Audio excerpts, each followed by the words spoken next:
ఇక ఈరోజైతే పిల్లలు ఏమైనా స్వీట్ చేయొచ్చు కదా అంటే సరేలే అనేసి ఇంక ఈరోజు మైసూర్ పాక్ చేద్దామని డిసైడ్ అయితే అయ్యానమాట. ఒక బౌల్ తీసుకొని ఇంకా దాంట్లో అయితే ఇలా మెజర్మెంట్తో ఒక బౌల్ అనేది శనగపిండి తీసుకొని మంచిగా జల్లెడైతే పట్టేసుకున్నాను. జల్లెడ పట్టేసుకుంటే మనకు బబుల్స్ అనేది ఉండదు కాబట్టి ఇంకా ఇలా చిన్న బౌల్తో అయితే ఆయిల్ అయితే పోసుకుంటున్నాను. ఇంకా మీరు ఆయిల్ కావాలంటే ఆయిల్ పోసుకోండి, లేదంటే నెయ్యి కావాలంటే నెయ్యి పోసుకోండి. నేను ఆయిల్ నెయ్యి రెండు వేసుకుంటున్నాను. ఇంకా ఆయిల్ అయితే ఇలా పోసేసుకొని మొత్తం కలిపేసుకోవాలన్నమాట. ఈ పిండి మొత్తం ఉండలు లేకుండా స్మూత్గా కలపాలి బాగా. ఇలా చూడండి ఎంత చక్కగా స్మూత్గా కలిపాను. ఒక్క చుక్క వాటర్ లేకుండా ఓన్లీ ఆయిల్లో అని అన్నమాట. చూడండి చాలా అంటే చాలా బాగా వచ్చింది కదా. ఇంకా పాకం అయితే రెడీ చేసుకుందాము. కొద్దిగంత వాటర్ పోసుకొని గిన్నెలో ఇంకా దాంట్లో అయితే ఇందాక నేను పిండి తీసుకున్నాను కదా, అదే బౌల్తోని హాఫ్ బౌల్ అయితే చక్కెర అయితే తీసుకుంటున్నాను. మీ టేస్ట్ని బట్టి చక్కెర అయితే తీసుకోండి. ఇంకా నేనైతే చక్కెర తీసుకున్నాను. చక్కెర తీసుకొని వాటర్లో అయితే వేసుకొని ఇంకా ఇది తీగపాకం రావాలి అన్నమాట.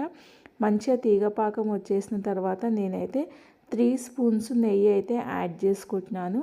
ఇంకా మంచిగా నెయ్యి కూడా ఇలా యాడ్ చేసుకోవాలి. మీరు కావాలంటే ఇట్లా తీగ పాకంలో నెయ్యి వేసుకోండి, లేదు అంటే ఆయిల్తో పాటు కూడా నెయ్యి అనేది యాడ్ చేసుకోవచ్చు. నేను ఇట్లా వేస్తుంటే ఫ్లేవర్ అనేది బాగుంటుందని నెయ్యి అయితే ఇలా వేసుకుంటున్నాను. వేసుకున్న తర్వాత కలుపుకోవాలి. ఇంకా ఈ తీగ పాకం అయితే మంచిగా వచ్చేసింది చూడండి చక్కగా. ఇంట్లో కావాలంటే కొంచెం సాల్ట్ యాడ్ చేసుకోండి చిటికెడంత, అలాగే యాలకులు కూడా వేసుకోండి మీ ఇష్టము. నేనైతే వేయట్లేదు అన్నమాట. ఇంకా ఈ మిశ్రమం మొత్తము దీంట్లో వేసుకొని కలుపుకోవాలి. కలుపుకొని మీడియం ఫ్లేమ్లోనే ఇదంతా ఉడకనివ్వాలన్నమాట పిండి, లేదంటే ఉండలు అనేది కట్టిపోతుంది. ఇది మొత్తం దీంట్లో వేసుకున్న తర్వాత ఇంకా దీన్ని బాగా కలుపుతూనే ఉండాలి మనం మొత్తము, గిన్నెకు అంటుకోకుండా మాడకుండా. ఇంకా పిండి బాగా ఉడికే వరకు మీడియం ఫ్లేమ్లోనే మొత్తము కలుపుతూ ఉండాలి. నేనైతే ఫస్ట్ టైం అన్నమాట ఈ మైసూర్ పాక్ చేశాను. నోట్లో వేసుకుంటే వెన్నెలా కరిగిపోతుంది అన్నమాట. ఎంత టేస్ట్ అంటే అంత టేస్ట్, చాలా బాగుంది. బయట కొనుక్కొచ్చే దానికన్నా నేనైతే ఇంట్లోనే చేశాను. చాలా అంటే చాలా బాగుంది. మీరు కూడా ట్రై చేయండి. ట్రై చేసి ఎలా వచ్చింది కామెంట్ అయితే చేయండి. ఫస్ట్ టైం నా వీడియో చూస్తున్నారో ప్లీజ్ లైక్ చేయండి, సబ్స్క్రైబ్ చేయండి, కామెంట్ చేయండి. మీకు ఎలాంటి వీడియో కావాలనేది చెప్పండి, నేను ఖచ్చితంగా చేసి పెడతాను.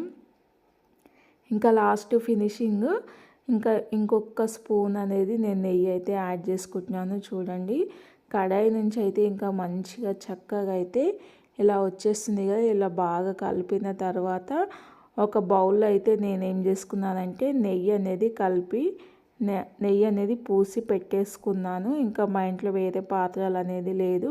ఇంక ఇలా బాబు టిఫిన్ బాక్స్ ఉంటే దీంట్లో నెయ్యి పూసి పెట్టేసుకొని ఇంకా మిశ్రమం మొత్తం ఉడికిన తర్వాత ఇంకా దీంట్లో వేసేసుకొని ఇంకా మంచిగా స్పూన్తో ఇలా చేసుకున్న తర్వాత మీరు కావాలంటే ఫ్రిడ్జ్లో పెట్టుకోండి, లేదంటే బయట కూడా పెట్టుకోవచ్చు.